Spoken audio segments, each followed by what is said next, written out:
আরে আমার সব বন্ধুরা দেখছি খুব পারদর্শী হয়ে গেছে ক্যারাম খেলায়। তা বলি, তোরা এত পারদর্শী হলি কিভাবে? আর তোদের শিক্ষাগুরুই বা কে? হ্যাঁ, যে কিনা তোদের এত ভালো করে দীক্ষা দিল, তাকে তো আমাদের একবার সচক্ষে দেখতে হবে। হয়েছে হয়েছে, আর ঢং করতে হবে না।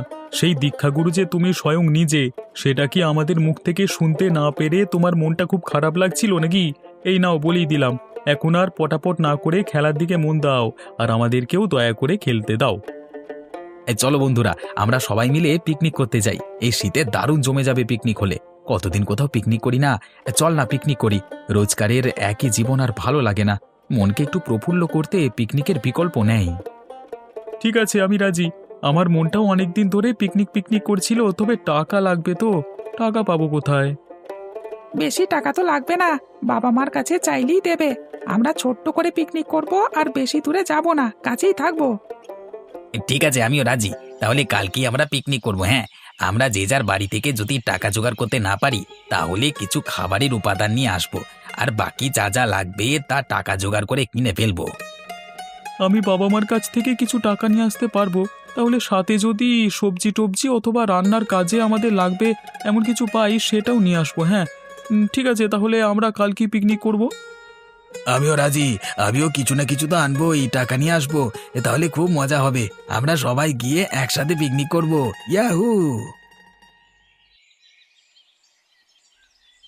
মা মা, কালকে আমরা বন্ধুরা মিলে পিকনিকে যাব।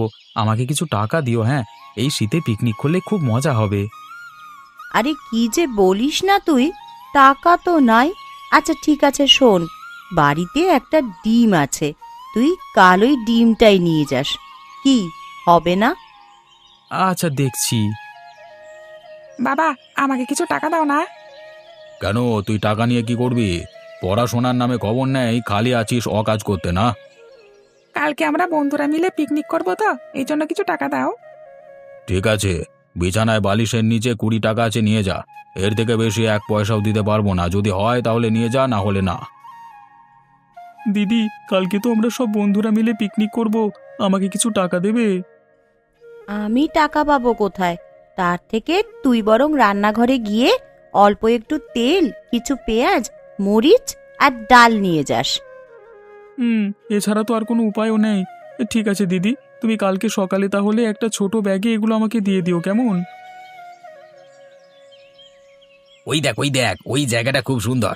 ওইখানে আমরা পিকনিক করলে খুব ভালো হবে। আমাদের যা যা লাগবে সব আমরা কিনে আনতে পারবো খুব সহজেই। কাছাকাছি দোকান আছে কয়েকটা। এই ধর ধর, এই যে উনুনটা ধর, নামাই। এমনটু তুইও সাহায্য কর না। আমি এই যে বাকি জিনিসপত্র, তেল এগুলো নামাচ্ছি, কেমন? আমি এখন যাচ্ছি পেঁয়াজ, মরিচ, আলু এগুলো কাটতে। তোরা কাজে ভাগ করে নিয়ে শুরু করে দে জলদি জলদি। জানিসই তো, শীতের দিনে তাড়াতাড়ি সন্ধ্যা নেমে যায়। আরে সব কিছু তো বের করেছি, আর করে দেখি মাত্র 2টো ডিম আনা হয়েছে। 2টো ডিম দিয়ে কি হবে? আমরা তো মানুষ হলাম 5 জন। তাতে কি হয়েছে, সবাই মিলে খেয়ে নেবো, কি আছে? আরে ডিম কটা আনা হয়েছে সেটা আমার মাথা ব্যথা নয়, একটা আস্ত ডিম কিন্তু আমার অবশ্যই লাগবে। তাহলে তো হয়েই গেল। শোন তমাল, তুই একটা ডিম আর আমি একটা ডিম নেবো, ব্যাস। তোরা দুজনে ডিম খাবি, তাহলে আমরা কি খাবো? আমরা কি না খেয়ে থাকবো নাকি? আমারও কিন্তু ডিম লাগবে। দেখছিস না আমি কেমন নাদুস নুদুস আছি। আমি ডিম ছাড়া থাকবো না, পিকনিকও করব না। ডিম না হলে আমি কিন্তু চলে যাব বলে দিলাম। আমি সবকিছু দেখছি, দাঁড়া দাঁড়া, তোরা ঝগড়া করিস না। একটা বুদ্ধি বের করি, শোন সবাই। আমরা একটা লটারি করি। লটারির জন্য 5টা কাগজ নেব। সেখানে 2টো কাগজে ডিম লেখা থাকবে। যারা ওই 2টো কাগজ পাবে তারা ডিম পাবে, আর যাদের কপাল খারাপ তারা তো ডিম পাবেই না, আন্ডা পাবে, আন্ডা, বুঝলি? ওই ওই আমি তুলবো সবার আগে, না হলে খেলবো না। তোর ছাই, আমার তো দেখি কপাল খারাপ। ধুর ধুর ধুর ধুর। আরে আমার কাগজে আবার এটা কি লেখা? এখানে লেখা, কিরে তুই তো বাসায় ডিম খাস, এখানে ডিম পাবি না, যা ভাগ। কে লিখলো এটা? দারুণ লেখা রে বন্ধু। আমি ধরি এখন, সর, আমি দেখি আমি কি পাই। তোর মন্দ কপাল, তুই ডিম পেলি না রে। তোর কলা, আমার কাগজে আবার এটা আসলো কেন? সবার যে অবস্থা দেখছি, আমি তো তাহলে ডিম পাবোই না রে। আরে আমার কাগজে তো এত বড় বড় করে গোটা গোটা অক্ষরে লেখা ডিম। দারুণ দারুণ, আহা, আমি তো বহুত খুশ। আমার এখানে লেখা ডিম ডিম ডিম ডিম ডিম। আমার কিন্তু ভীষণ মেজাজ খারাপ হচ্ছে, আমি তো ডিম পেলাম না। দাঁড়া, তোদের মজা দেখাচ্ছি। আমাকে তোরা ডিম দিলি না তো? ভেবেছিস আমাকে না দিয়ে দেখিয়ে দেখিয়ে সাবার করবি? তা তো আমি কিছুতেই হতে দেব না, কোনো কালই হতে দেব না। আরে রান্না বান্না যে শুরু করব, তা আমাদের চাল কোথায়? আমরা কেউ তো আর চাল আনিনি। এই রাজু, তুই আর মন্টু মিলে দোকানে যা, গিয়ে চাল কিনে নিয়ে আয়, বেলা তো বেড়ে যাচ্ছে।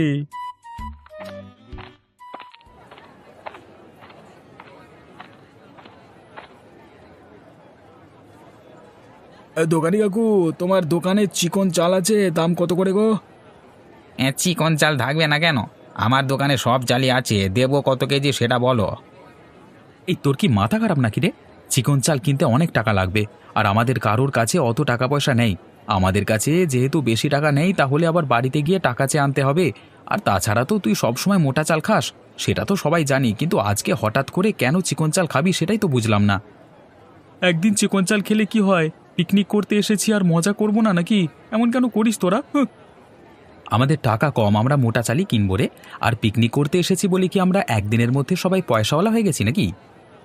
ঠিক আছে ঠিক আছে, চল ওদের কাছে আবার যাই, গিয়ে ওদেরকে জিজ্ঞাসা করে আসি কোন চাল কিনবো, যত সব।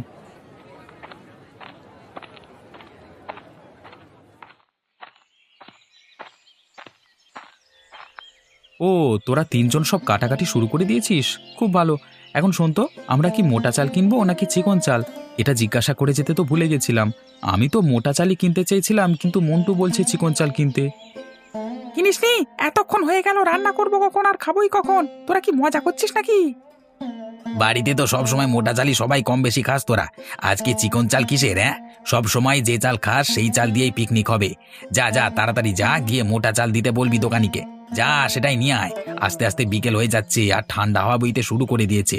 একটু পর দেখবো কুয়াশা পড়েছে। চল তমাল, আমি আর তুই যাই দোকানে। চল।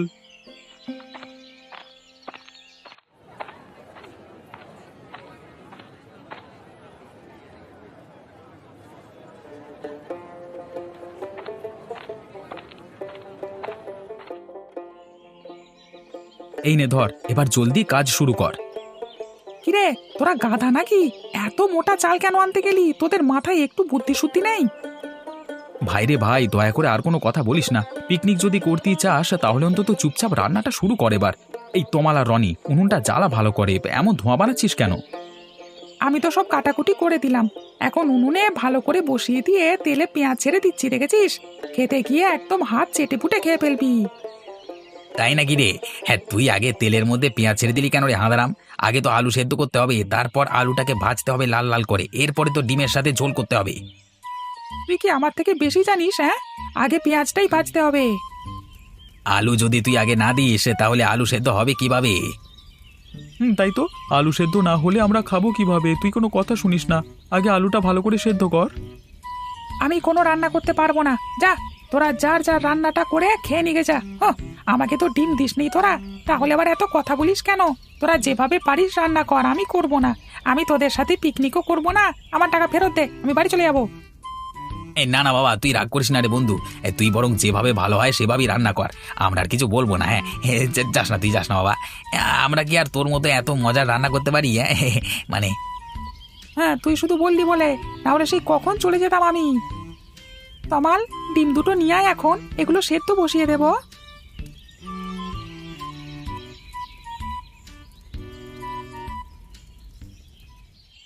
তুই বড় একটা গাধা, তুই ডিমটা ভেঙে ফেললি কেন?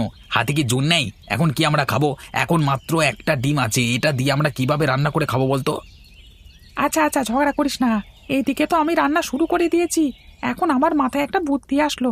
তোরা এদিকে আয় উনুনের কাছে, যে ডিমটা আছে এটাই আমরা সবাই মিলে খাবো। তোদের কারোর ঝগড়াঝাটি করা লাগবে না। আচ্ছা গেদা, কিভাবে একটা ডিম সবাইকে তুই খাওয়াবি শুনি? তাই তো, তুই একটা ডিম কিভাবে সবাইকে খাওয়াবি? আর আমরা তো এখানে 5 জন আছি, একটা ডিম আমরা 5 জন কিভাবে খাবো? জাদু করে? এই তমাল, যা ডিমটা এবার ঠিক মতো নিয়ে এসে আমাকে দে তো। আর দেখ আমি কিভাবে তোদের সবাইকে ডিমের তরকারি খাওয়াই। দেখ কি করি। এই রনি, চামচটা নিয়ে আয় তো।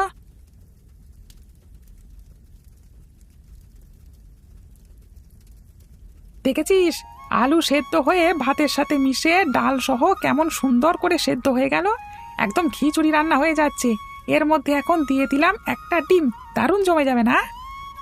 এ কি করলি তুই গাদা, এ কি করলি? একটা ডিম যাও আস্ত ছিল, তাও তুই ভেঙে ফেললি। চুপ থাক তোরা, কাঁথা কোথাকার। দেখ, এই যে ডিমটা ভেঙে আমি খিচুড়ির সাথে একদম মিশিয়ে দিলাম, আমরা সবাই এখন খেতে পারবো। এমন ভালো একটা বুদ্ধি দেওয়ার জন্য তোরা কোথায় আমার তারিফ করবি তা না, উল্টে ফালতু চেঁচামেচি করছিস। এই জন্যই বলে চার পায়া প্রাণীর কখনো উপকার করতে নেই। এখন খিচুড়ির সাথে ডিমটা একদম মিশে গেল, তাই আমরা সবাই একটা ডিম 5 জনে মিলেমিশে খেতে পারবো। তোর এত মোটা মাথা হলে কি হবে বন্ধু? এই মাথা থেকে কি সুন্দর বুদ্ধি বের হলো রে!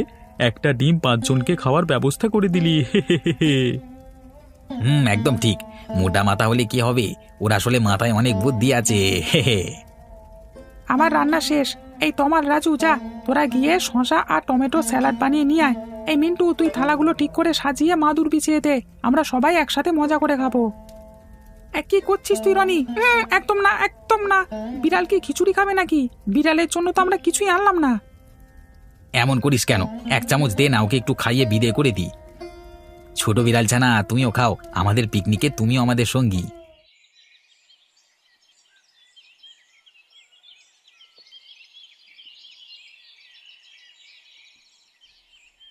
কিরে বন্ধু গ্যাদা, তুই তো অনেক বেশি খেয়ে ফেললি, এখন উঠতে পারবি তো নাকি ধরে ওঠাতে হবে?